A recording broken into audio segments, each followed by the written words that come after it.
తగలబెట్టండి sir Niranjan గారు. లేకపోతే ఎవడో కుట్రలు చేస్తే ఆ కుట్రల్లో మీరు కూడా భాగస్వామి అనేది కూడా కరెక్ట్ కాదు. లేకపోతే ఎవడో కుట్రలు చేస్తే ఆ కుట్రల్లో మీరు కూడా భాగస్వామి అనేది కూడా కరెక్ట్ కాదు. ఓకే ఓకే ఓకే సెకండ్ అండి. ఎత్తున చేయి పెట్టి తప్పితే ఓటు వేయొద్దని చెప్పిన దమ్మున్నడు జగను. అందులో తప్పే ఉంది, అది ఆర్ట్.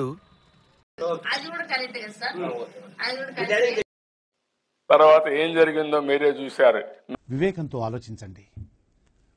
మీ ఆస్తులే రాయించుకునే పరిస్థితికి వచ్చారు. ఏమిటండి మీరు మాట్లాడేది? మీ ఆస్తులే రాయించుకునే పరిస్థితికి వచ్చారు. బేసిక్ సెన్స్ ఉండదు మనుషుల దగ్గర. ఎందుకు పుడతారో కూడా తెలియదండి మనుషులు కొంతమంది. ఓకే సెకండ్ అండి.